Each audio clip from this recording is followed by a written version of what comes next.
Video 991, let's fucking go. Source code is right up here. Let's go.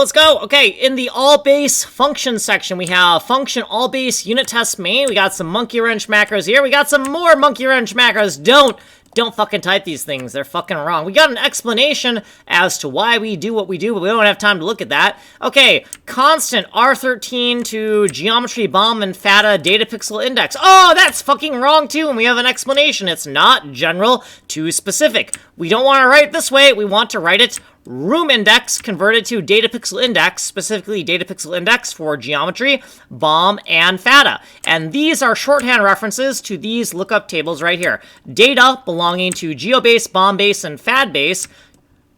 Tile size exponent 0.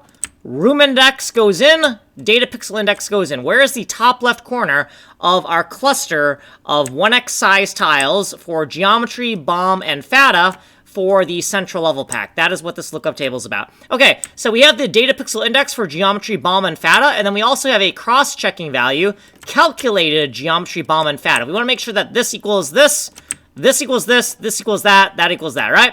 Gotten versus calculated. Room index right here, loop through every single room index, more fucking footnotes. We're going to grab the data pixel index here. We're going to derive the calculated value. So geometry is an identity.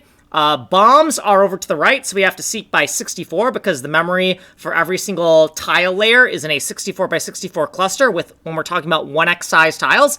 And to go down to the fata layer, we have to go down 64 2048 scan lines, right? Then we'll make sure the calculated values equal the values we got out of the lookup table. If they're not, we're going to throw an error here. Okay, so then in the ALLSEEK function section inside of function ALLSEEK unit test main, we have a alias for these lookup tables here, right? The byte offset to get to the next row for a certain room for the geometry tiles, bomb tiles, and fata tiles, and these should all be like equal to each other. So we're gonna loop through every single index here and every single room index, and we're gonna make sure that the byte offsets that are in each one of these tables just matches, right? So geom, bomb, and fata, they should all be equal to each other. So geom against bomb, bomb against fata, fata against geometry. Make sure they're all equal. If they're not, then we're going to throw a unique error message right here. And that's it. My name's Kanji Coder.